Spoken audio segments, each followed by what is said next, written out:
always give my phone.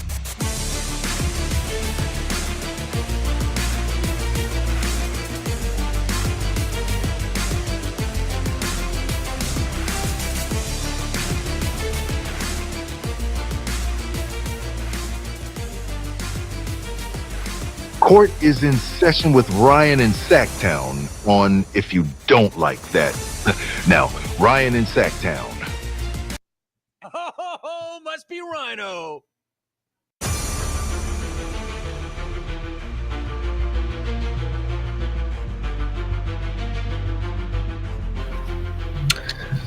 Good evening, coming to you from the Kings Court Studios. Ryan in Sacktown with you, getting you ready for the Kings and the Thunder. Back at it tonight. This is the best, I will repeat, best basketball team the Kings have seen all season long. However, they are not at full strength. Your Kings, Malik Monk, is back. We'll talk about it on the other side. Welcome in. We've got full coverage tonight for you. Halftime, Jerry Reynolds back with us. Post-game, taking your calls. Let's get at it. Second time in 24 hours. This is the pregame show on If You Don't Like That.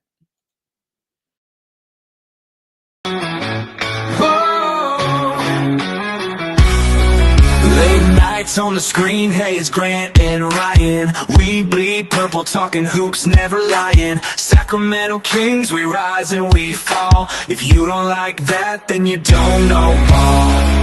Jerry sitting with the stories of the game, spilling all the truth, driving legends insane. From the Cow Palace days to Arco's roar, this town's heart beats on the hardwood floor. If you don't like that, turn away now. Kings in our blood, we ride strong and proud. Running up the score, Kings never back down. If you don't like that, this ain't your town. What is up? Happy Monday, holiday week. Thanksgiving coming up later this week. Will the Kings be thankful for a big performance tonight on their home court against the Thunder? We'll see in just about 45 minutes. They'll be tipping off. Welcome in. Happy to have you here, getting you ready for tip-off. As I said at the top, Malik Monk is back tonight for the Kings with no minutes restrictions per Mike Brown. That is a huge plus for the anemic bench that Mike Brown has been dealing with as of late.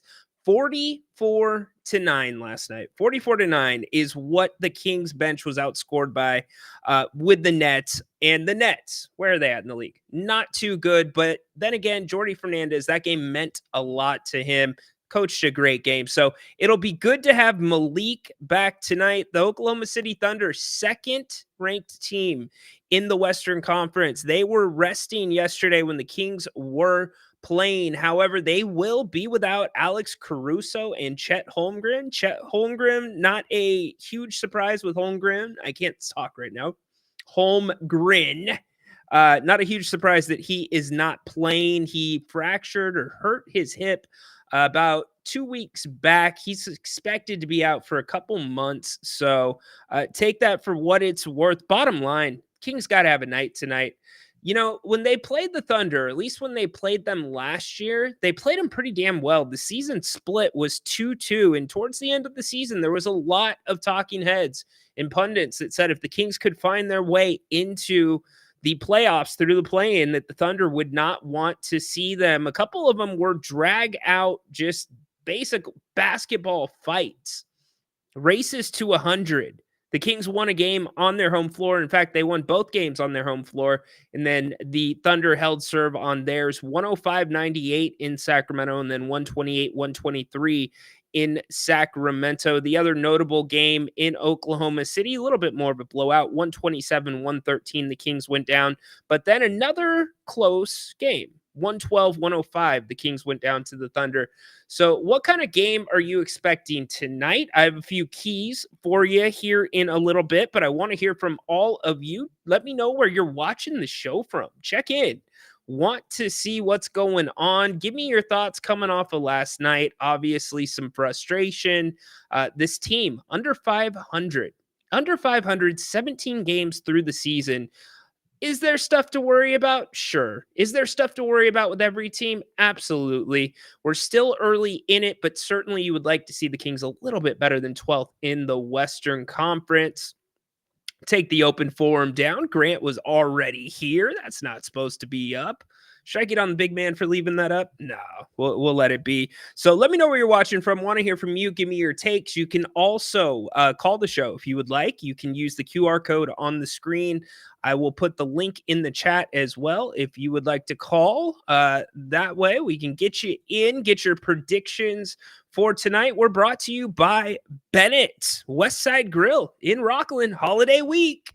If you do not like cooking on Thanksgiving, Bennett's has got your back. They will be open for dine-in on Thanksgiving beginning at 11 a.m. Also, you can order family-style meals to go. Put your pre-orders in at bennettrestaurants.com. Those go quick. You better go check right now. You can make reservations there. Check out all their specials throughout the week. Love them. Great specials. Super good deals.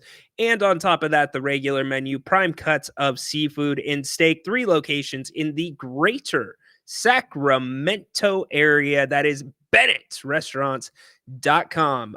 Let's see. Andrew, listening from work. Andrew, good job, man. Keep grinding at work. Hope it's going well. Hopefully you're off soon, buddy. Andrew, what do you do for a living, buddy? Where you can listen to the show and work. I like it. Da Clutch Bros, what's up, man? We in this ish. Keep balling, Ryan. Agree. Got to put your head down. Got to keep playing. This team is too good to be 8-9. They are. Period. End of story. Now the bench, a little bit of a different story. We'll talk about that here in a little bit as well. Want to get all of you involved. Yeah, SGA, man. He is a player. We're going to talk about him as well. Refs better not screw us. Look, the refs have been the least of the Kings' problems. I will say this. I'm a little surprised the NBA has not issued a fine or any type of discipline for Mike Brown last night. It looked like, it appeared he may have made contact with the official. Credit to my guy, Sean Cunningham, Fox 40 and Locked On King, or excuse me, not Locked On Kings. He is the Kings beat, but Fox 40 as well. He had some video from the alternate angle, and it appeared Mike Brown gave him a little Santa bump, with the little belly. That is not usually allowable in the NBA. That will usually get you a suspension anytime you put your hands intentionally or unintentionally on an official. Probably a hefty fine in this case, but we'll see where they come down on that. The good news, again, you got Malik Monk back. That's huge. Irving, what's up? Must win because a win will boost the confidence up. What's up, Johnny? Hope you are doing well. Think Monk will be big. Yeah, we'll see. Look, he hasn't played for a couple of weeks, so you got to figure conditioning will be a little bit of a factor. But the big thing that I remember from Malik's last game in Phoenix was the fact that the Kings finally got the pick and roll going between Monk and Sabonis. That's what I want to see tonight. I want to see the Kings ease themselves back into changes in style. Right now, the Kings are running predominantly one style offensively. With Malik Monk available, that allows you to run a ton more pick and roll, which throws a different look at the defense. And quite frankly, this Thunder team, we'll go over their numbers, we'll go over their stats. They're good. They are the second favorite, according to many sports books, to win the championship this year. They've experienced their own fair share of injuries. That being said, they're still playing good basketball. Big pickup in the offseason for them, Isaiah Hartenstein. So he will definitely play a little bit of a factor tonight. Who sings that song? Good question. I do not know who sings the song. We had somebody create it for us. My guess is it's probably one of those beautiful AI voices, but it's a catchy song. I like it. In fact, shout out to our guy, Justin Snyder, who's created some of that stuff for us. And then Haunted Horse as well. I know you guys know that guy. He helps us out a ton with the production. Another L tonight could be. If you go off of what the Kings have been doing as of late, their last couple games sample has been bad. So, yeah, why do you have any belief that it's going to change tonight? Second night of a back-to-back, much better team with the Thunder, a rested team in the Thunder. Something tells me, I heard Grant say this earlier today on his open forum, and I felt the same way. I feel like we're going to see a little bit of a different Kings team tonight. Coach Brown clearly frustrated after last night's game. Here's some of the things that he had to say. Yeah, these guys got a lot of freedom out there to do what they want to do, and the reality of it is Domas is an all-star level player, DeMar is an all-star level player, and so if those guys feel that they have an advantage, then I'm not going to hold them back. We got to take an advantage wherever we see or feel, whenever we see one, or feel that we have an advantage, because good shots are hard to come by. So I would not say that those guys were in his way. We obviously want Foxy to stay aggressive, though, too. Mike, what led to the? And also, a couple questions about changing things around. Here's what Coach had to say. Well, we need more from the standpoint. I thought Kobe had 2 open threes where he drove into traffic to try to make a play, and so those guys don't need to do anything extraordinary. But if they have an opportunity to shoot the ball, shoot it. If you have an opportunity to touch the paint, finish strong. If that's what you have a window to do, otherwise spray it. So again, those guys don't have to come in and score a lot. They just have to take advantage of whatever, guys like Domas and DeMar and Fox bring to the table for them.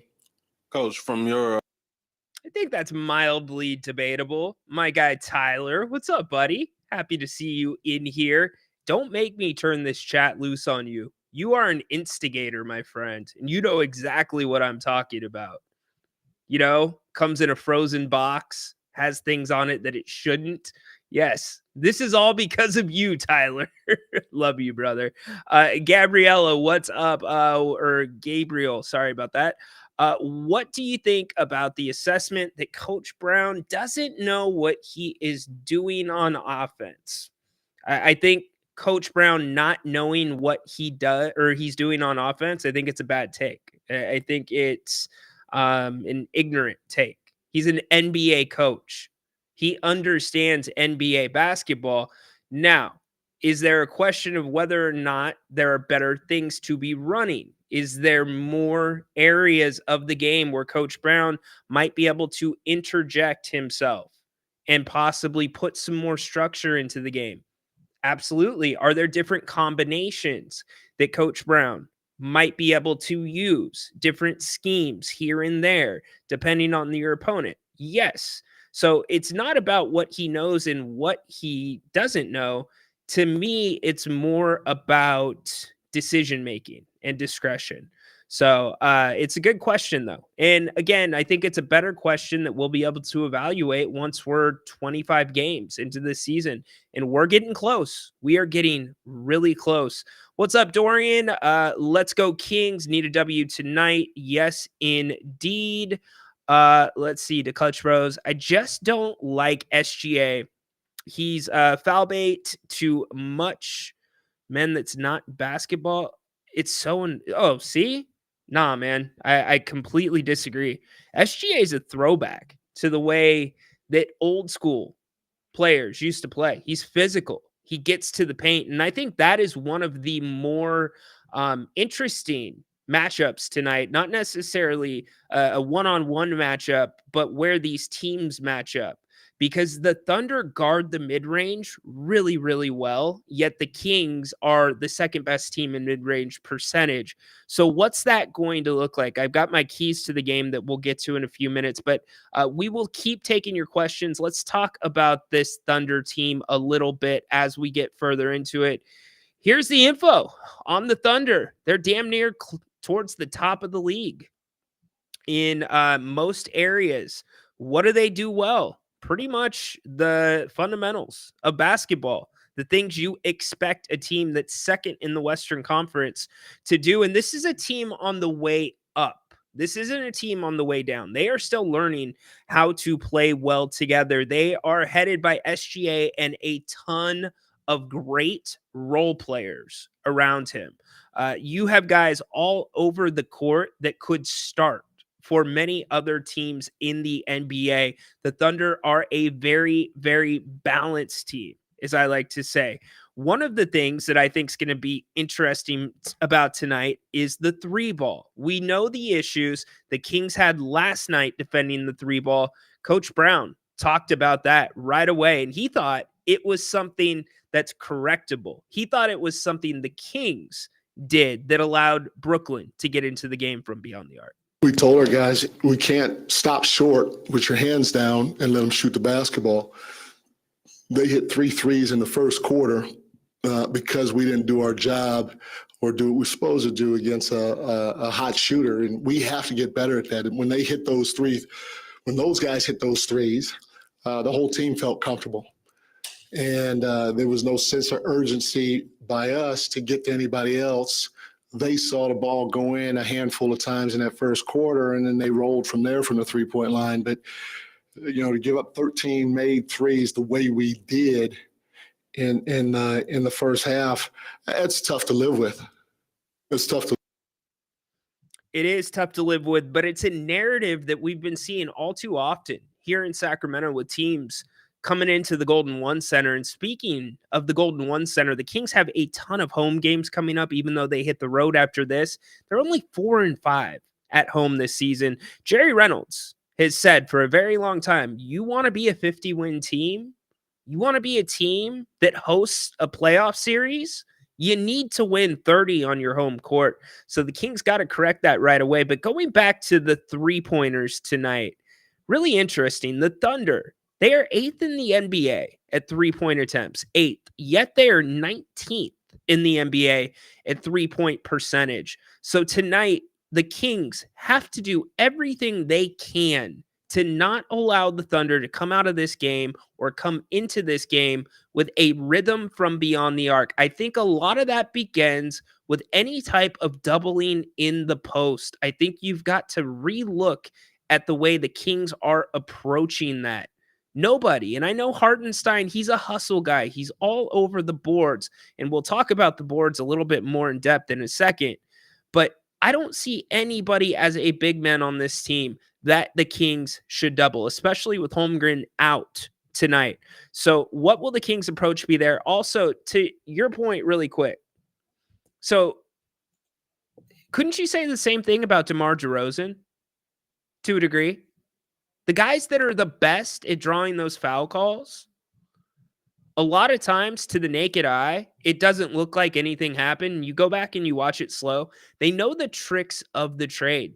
SGA, for a young guy, gets to the line a ton. In fact, he accounts for damn near half of the Thunder's free throw attempts on a nightly basis. And that's another thing. One of the keys I was going to talk about is playing physical without fouling tonight. It seems like it's a key every night for this Kings team defensively, but particularly tonight. The Thunder are 28th in the NBA at free throw attempts. So as much as we think SGA gets to the line, or you may think SGA gets to the line, they don't do it well as a team. The Kings have put their opponents in the bonuses far too early in quarters, especially quarters where the Kings are playing slow. They start with a deficit. So the Kings have to be mindful of that, because that is going to be the game on the perimeter. It is pick and roll. Expect a heavy dose of Malik Monk, a heavy dose of Keon Ellis, a heavy dose of communication. All three of those things need to happen on the perimeter. In fact, I would go as far to say is you are going to have Keegan Murray at times on SGA. You're going to have to show this guy different looks. He's given the Kings fits in the past. The Kings have contained him in the past, but it has taken many of those things that I just said, the pick and roll defense, the pushing the Thunder off of the three-point line, picking up with a little bit of pressure, not getting them beyond or in front of the half-court line. It's getting them when they take the ball out. Even if it's just a little bit of mock pressure, you throw their rhythm and rotation off a little bit. The Kings are gonna have to defend without fouling, because if SGA continues to get to the line, forget about it. It's going to be a tough task. The one guy that we cannot fault right now with the way he's playing, it's De'Aaron Fox.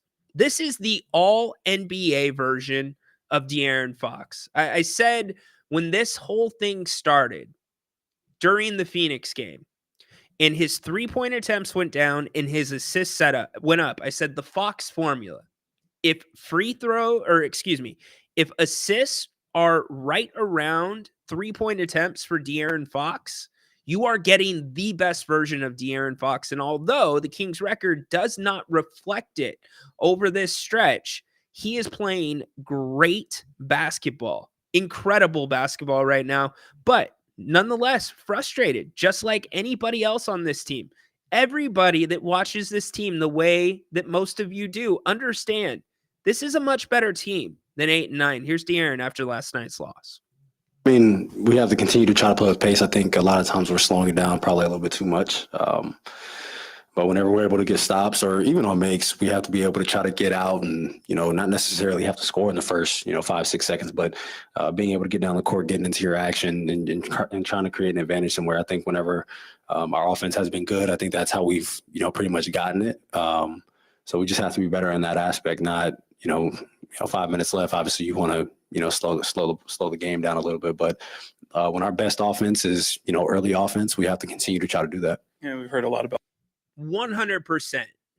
Pace is what makes the Sacramento Kings the best version of the Sacramento Kings go. Unfortunately, their pace for the season is right around middle of the pack, but we think back to the big quarters that they've had this season, whether it be in Miami, whether it be against Minnesota. They have had some very, very good quarters that unfortunately have not always been consistent. But when they are good, they're playing with pace. They're getting up and down the court. They're playing with rhythm as we look at the Western Conference standings right now. De'Aaron Fox holds the keys to that for this Kings team tonight. And it comes down to a matter of spacing too. There's a lot of conflict, and I went over this on my 2:00 show today, talking about Mike Brown, the offense, etc., the notion of touch the paint, spray the ball, create. The bottom line is you have a roster full of finishers, with the exception of De'Aaron Fox, Malik Monk, Domantas Sabonis, who has not been playing up to par in terms of his passing and his turnovers. Those are your only creators on this team. DeMar DeRozan, a little bit.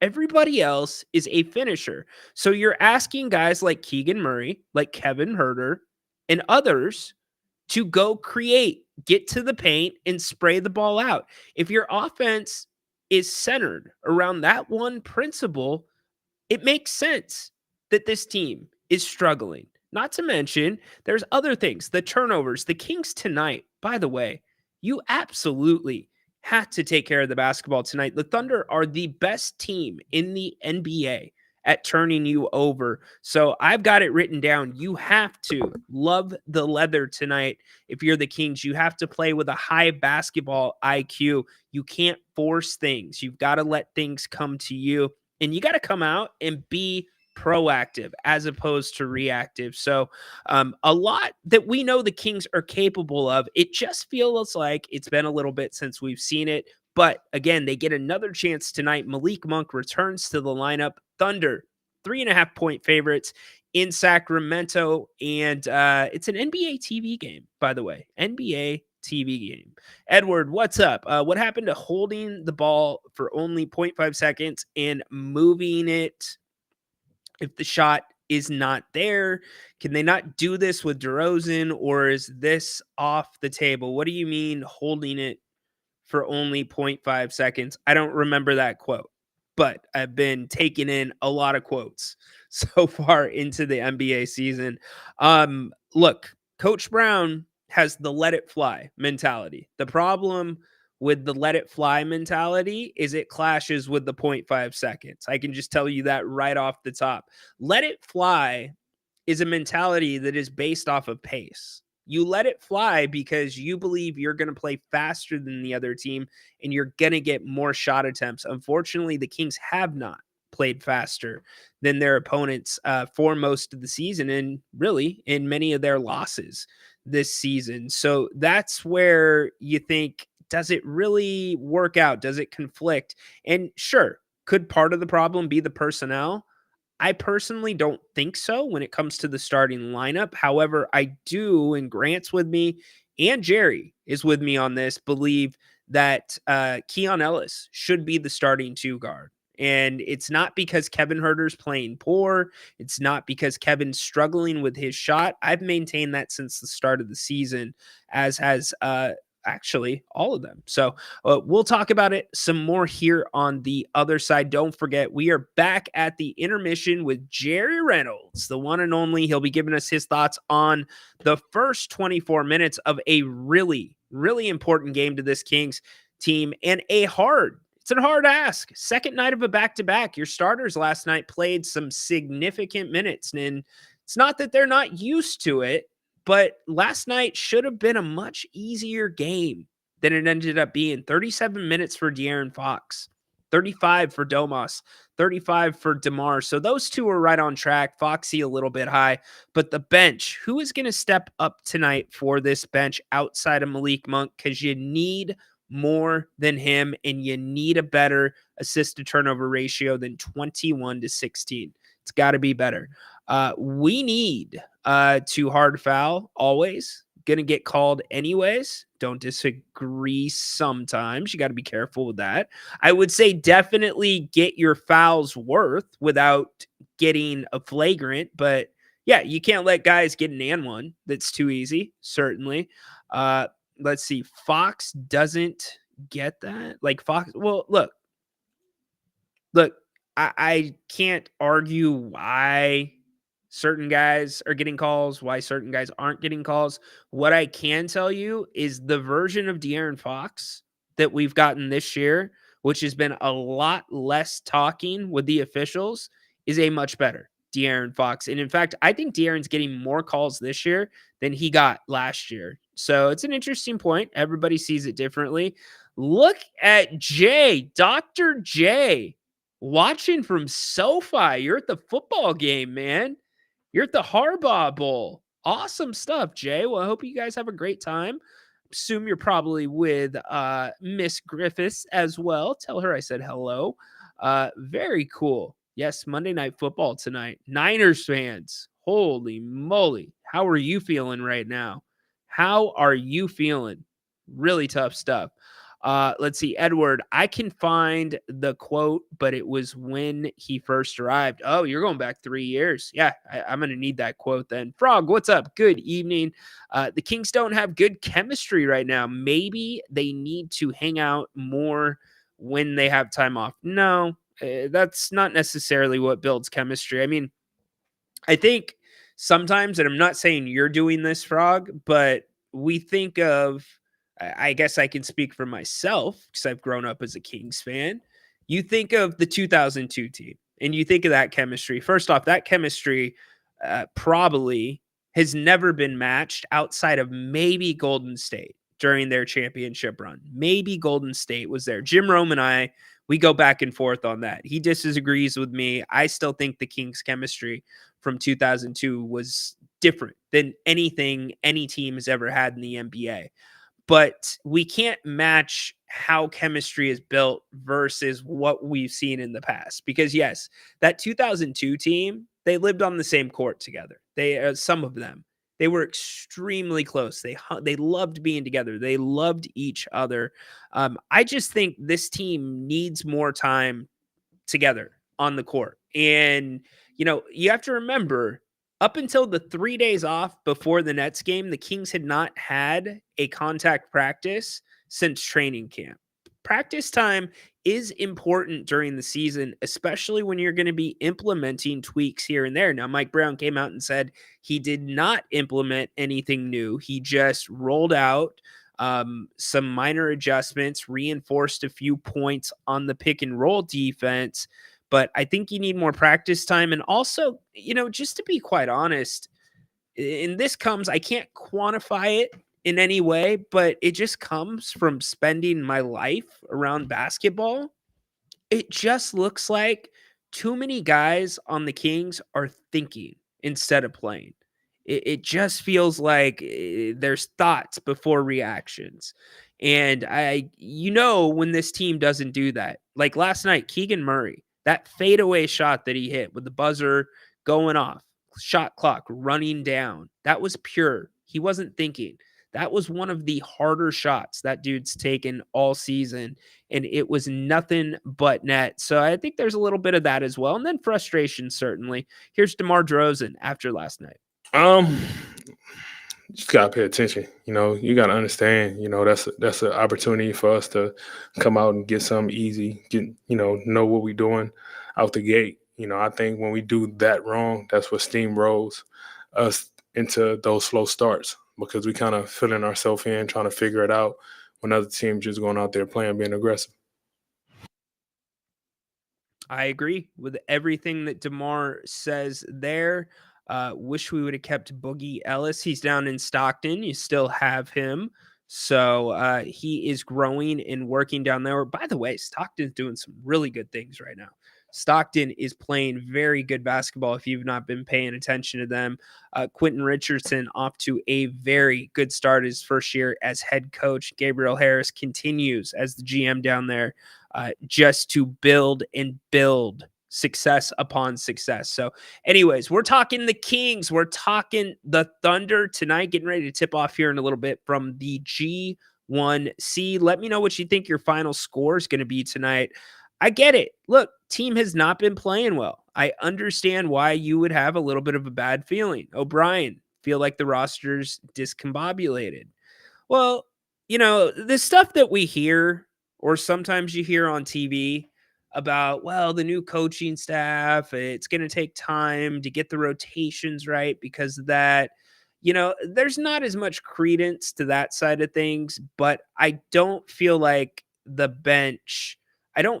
really Mike Brown knows the right combinations he wants to play depending on the matchups night in, night out, because the way you play does change depending on the matchups. So I guess you give him 25 games. I think the hard thing for some of you, and definitely for me to a degree, is the fact that this is pretty much the same team that Mike Brown's had for going on 3 years, 2.5 years now.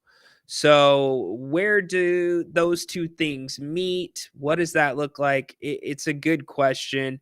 I think the bench, though, I said it last night on the post game, and I maintain it, is closer to a G League, like a very strong G League team's bench than it is an NBA bench.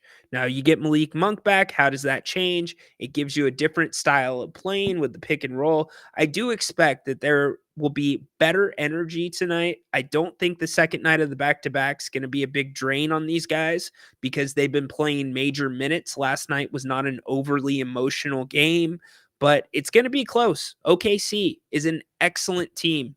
Excellent team. Let's see. Went to yesterday's game. What a disappointment. I am sure. It just felt like the crowd wanted to put that team over the top, and they just couldn't. Peter, was there any boo birds last night? I'd be curious to know that, especially early on in that first half. Got a bad feeling about this one. Hope I'm wrong. Yep, I'm seeing that. Flores hopping in 122, 109. Starters will be gassed. Yeah, I'm not so sure about that. So let me give you my keys to the game really quick. Tell you what OKC does well and where I think the Kings can win. The mid-range game is going to be absolutely huge tonight. I told you the Kings second in the NBA with the mid-range. So they have to go to where their strengths are. Play to your strengths. Now, the Thunder, they are the best in the NBA in guarding the mid-range. So do you walk away from that war? Do you find other ways to get creative in the mid-range? If you bust out anything new, tonight is the night for Mike Brown, especially when it comes to cuts, curls. The Kings have scripted their first couple of plays the last 2 games. Coach Brown was frustrated because he didn't feel like those plays have been ran correctly. So what are your counters? Will we see the best version of Coach Brown tonight where he's on it?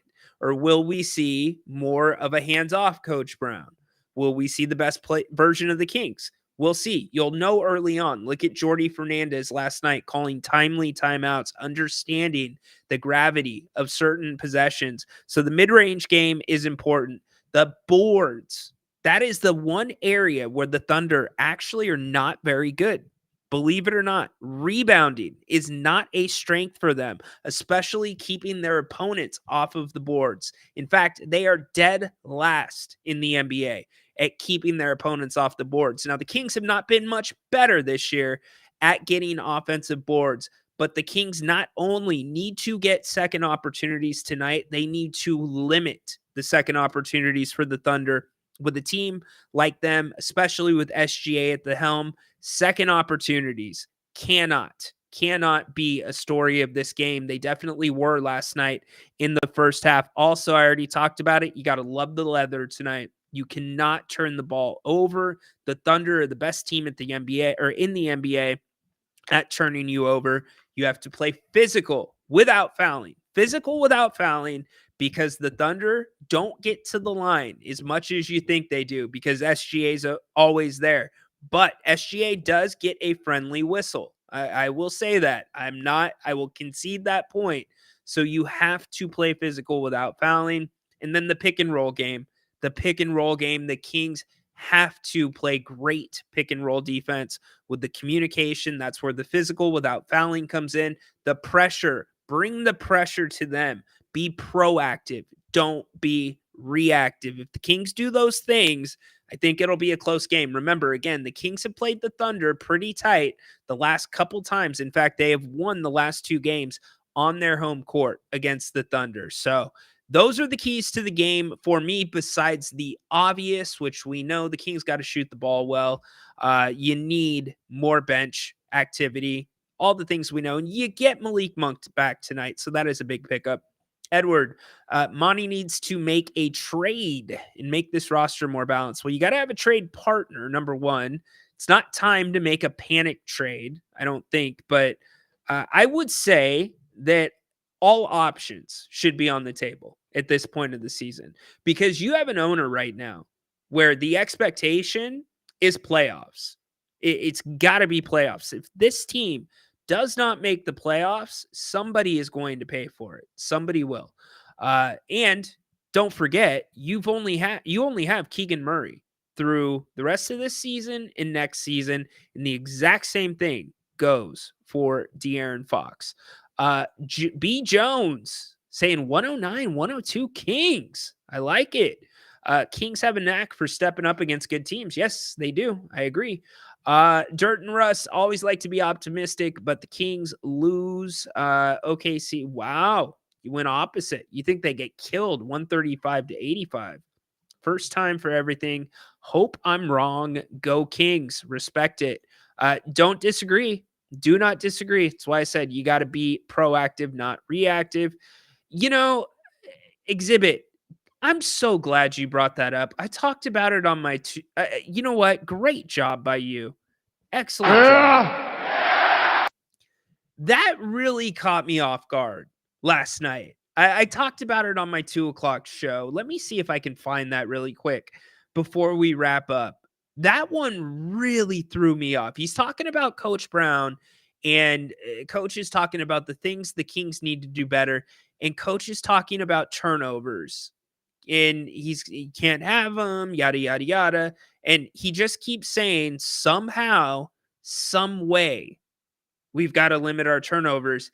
And it struck me as odd as well. It completely struck me as odd. And as for the turnovers really quick, I'm looking at Domantas Sabonis. This is somebody where the offense has been running through him a lot over the last year and a half. And his turnovers this season have not been good. 3.6 per game. On top of that, you are not running the offense nearly as much this year through Domas, which means turnovers are up significantly. And on top of that, his decision-making has not been very good at times, and kind of slow decisions. So that's where that's got to improve. And if you ask me, one of those tweaks where I say more structure, I need the ball in De'Aaron Fox's hands more. I need it in his hands more, and I need him coming downhill. You can find ways as a coach to get De'Aaron going downhill, because that is what makes the defense move. You watched last night in the Nets game, the defense hardly moved. The Kings just swung it around the perimeter, shot, unless Fox was doing something. But yeah, the Mike Brown thing, good job by you for bringing that up. I wasn't going to bring it up on this show. We told our guys, we can't stop short with your hands down and let. Let's see if we can find this really quick. Yeah, these guys got a lot of freedom out there to do what they want to do, and the reality of it is Domas is an all-star level player, DeMar is an all-star level player, and so if those guys feel that they have an advantage, then I'm not going to hold them back. We got to take an advantage wherever we see or feel, whenever we see one, or feel that we have an advantage, because good shots are hard to come by. So I would not say that those guys were in his way. We obviously want Foxy to stay aggressive, though, too. Mike, Johnny, I don't disagree in theory. The problem is you don't have an owner that takes that 30,000 foot macro approach. It's the micro, it's the right now. And the difference with this team this year is it is a right now team. It is. This is not a team that's built for a 3 or 4 year window. This has to be the year where that jump is made, because one, this team's pretty much been together for, this will be the 3rd year. But 2, I already talked about Keegan and De'Aaron's contract status is, you've got a lot of money and decisions to make based off of this year. So, the Devin Carter thing, Grant's talked about that with Dalton Connect. It's easy to, second guess, but that pick is looking worse and worse by the day, regardless of how good Devin Carter ends up being. If Devin Carter ends up being a really good player, it still might be a bad pick, because that was a position of need for the Kings. Very well from the free throw line to start the season, and it was a 1.5 possession game down the stretch, and we missed 11 free throws. So, you look at the free throw line, you look at our turnovers and the points off our turnovers that we gave up, and our inability to guard the three the way we're supposed to in the first half, and it ends up in a loss. So tough, but. Yeah, so he goes on to talk about the turnovers. I was hoping that was the soundbite. He just says, somehow, some way, we got to limit them. But hey, it's a new day. The Kings are playing better competition, which usually means you see a better version of the Kings. We're going to get you out to the G1C. We are back at the half. Hopefully you can join us. Jerry Reynolds will be here. Always a treat to have Jerry joining us for the intermission. And then post-game, we will be here doing the post-game show, opening it up to you, taking your calls. Want to hear from all of you, except Zach. Dude, I ain't got a problem with you, Zach, and I'm not talking about the guru. I think it's kind of funny sometimes, but I do think you cross the line sometimes. Dude, you got banned on the phone lines, man. Nobody's been banned on the phones. Try to make that right. I'll be an advocate for you, Zach, but you got to clean it up, dude. Because we like to hear from everybody, and we want to hear from all of you. Again, my keys to this one, you got to win the mid-range battle. The Thunder, great at guarding there. The Kings, very good from the mid-range, second in the NBA in 2-point percentage. Where's that going to fall out? Can the Kings win that battle? Because that's going to be where a lot of the strategic basketball is played tonight. You got to win the boards. Thunder, not very good at keeping teams off. In fact, they are the worst in the NBA at keeping teams off the offensive boards and keeping teams off the boards in general. So if you're making shots, then there's no boards. But hey, get to the boards if you're missing shots. Love the leather. Cannot turn it over to the Thunder. Excellent at turning you over and capitalizing on points off of turnovers and playing physical without fouling on the perimeter. Make sure that you can play SGA without fouling. Do not send him to the line, or the team, everybody else, to the line too much, because the Thunder are 28th in the NBA getting to the free throw line. So those are some of my keys. You got the return of Malik Monk. Can't wait to see you all at halftime. Thank you so much for being here with us. Looking forward to Jerry Reynolds in 24 minutes. Go Kings. Light the damn beam. We'll see you at the half. So long.